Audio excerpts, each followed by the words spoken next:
Hello, the countdown continues.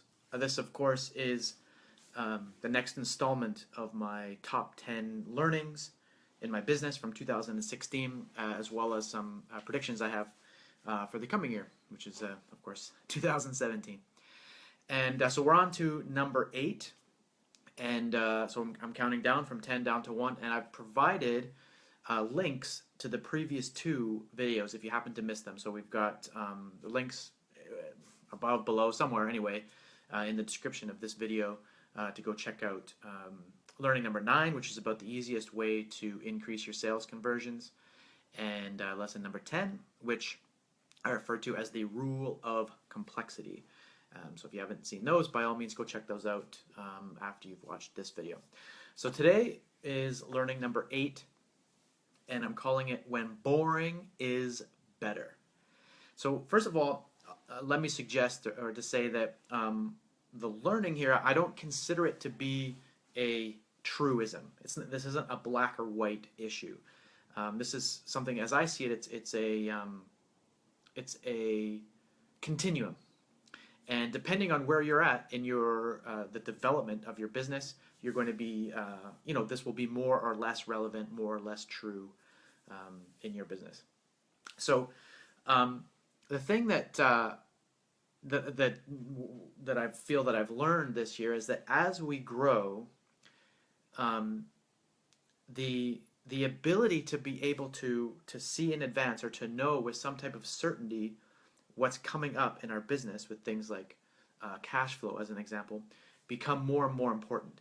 That things being consistent and predictable are becoming a much better scenario than taking risks and swinging for the fences, so to speak, which has been more my style thus far in growing our business. So I'll give you an example. In the very first year of our business, my primary business with Callan Rush, we did just under 200,000. We did about 180,000 in sales in our very first year. That was back in 2008.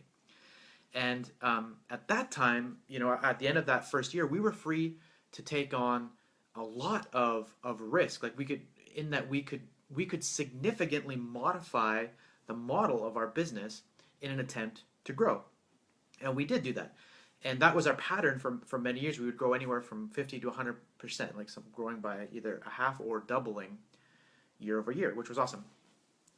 And but now things are different. Like now that we've grown and at scale, now that we have significant commitments and obligations and responsibilities with regards to expenses and team and all of these things, our attempts to grow in that way become less and less effective. I'll give you an example. So let's say we're doing a big launch, right? And I want to come up with some new point of innovation. In other words, I want to try something out. I want to test an idea. Well, and let's say we're projecting that we're going to do $2 million in sales, let's say, in the launch.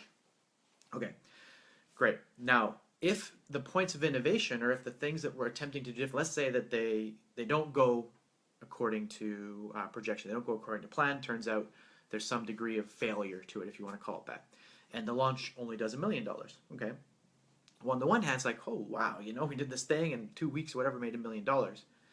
However, that being down $1 million in our projected cash flow, that's a really hard thing to navigate or to rebound from. It causes stress and tension, and that has to be handled somehow, right?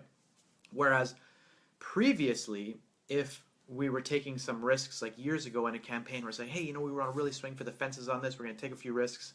We're looking to do $100,000 in sales, and we had made the same types of mistakes or whatever, in the same way the innovations didn't pull through, and instead of $100,000, we only did $50,000. In other words, halved, like the other scenario.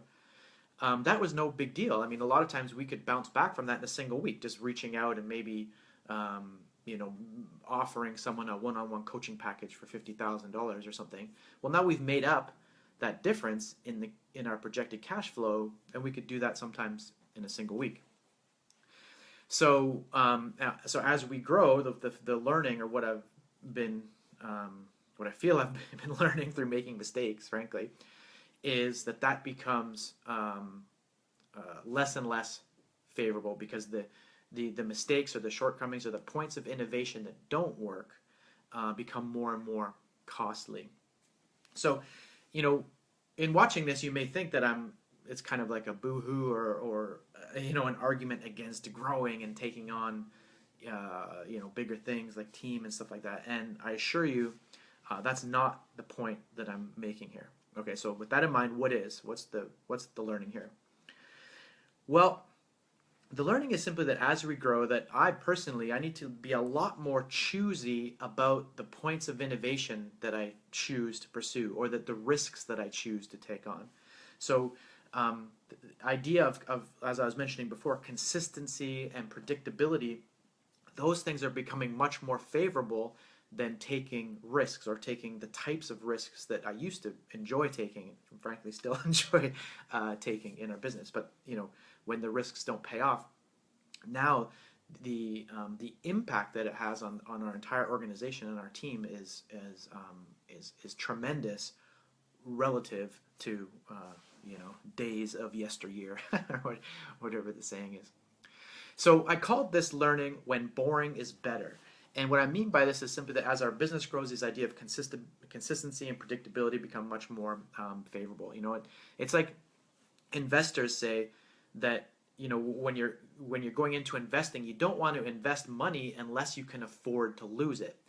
And I think that the same things as at scale and in business, as you grow more and more, that becomes true in business as well.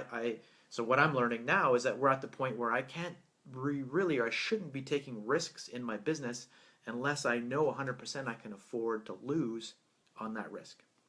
So, anyway, that's the learning that I'm coming away with from this year. One of the learnings, obviously, one of the main 10, and but I want to get to a specific plan of action or course of action. So, what can you actually do with this information?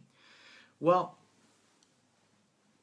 I'll bring up a point where Callan and I did a campaign. I don't remember when it was, May or June of this year. And one of the main pieces of information that we talked about in that campaign was that we boiled down all types of marketing campaigns or client acquisition structures into 3 types. We called them leading, lagging, and linked. And so a leading strategy is when you put in some effort that gives you a result, potentially a modest result, yet that effort is leveraged over time. It continues to bring in results over time. That we call that a leading strategy. So what are known as evergreen campaigns. Of course, we're a big fan of a structure that I created called an optimized webinar sequence, which is a type of evergreen campaign. So that's a leading strategy. A lagging strategy is when you put in effort into a campaign, but you have to keep applying that effort over time before you see some windfall of results potentially. So that would be things like blogging and podcasting and things of this nature, creating YouTube videos.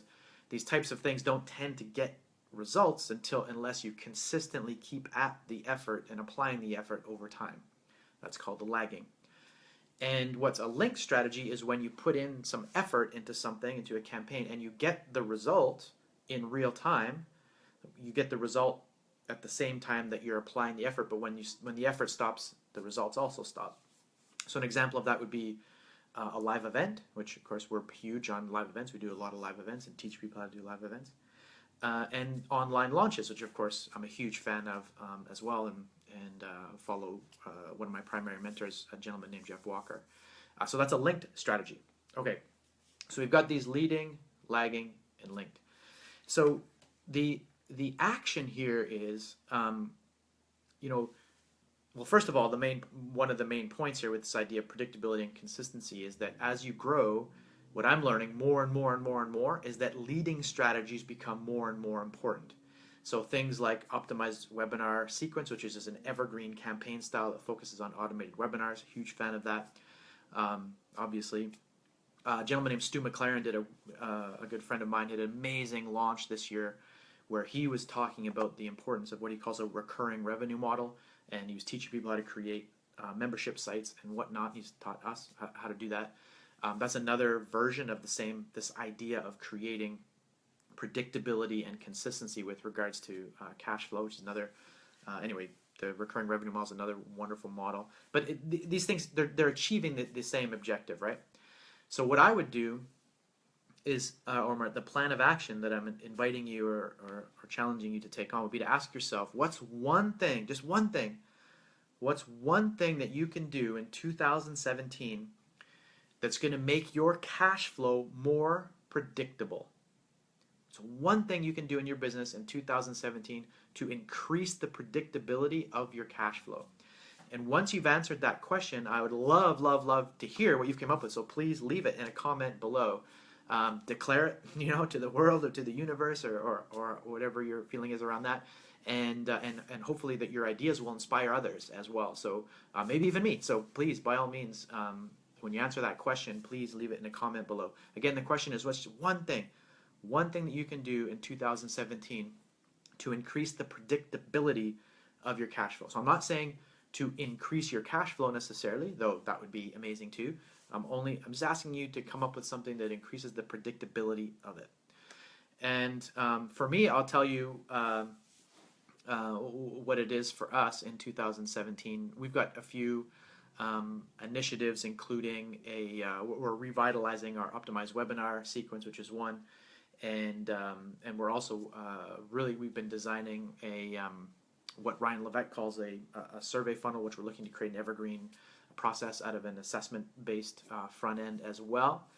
And towards the end of the year, we've got scheduled out our first membership, our recurring revenue model, which anyway, right now it's planned for the fall of next year. There might be a delay there, but we've got those two big front end initiatives, which is awesome.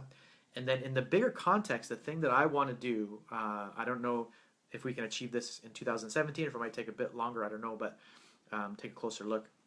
But my objective, my goal is to have our business such that our linked strategies are purely windfalls of excess cash, meaning that our launches and our events, those are our two primary linked strategies that we use.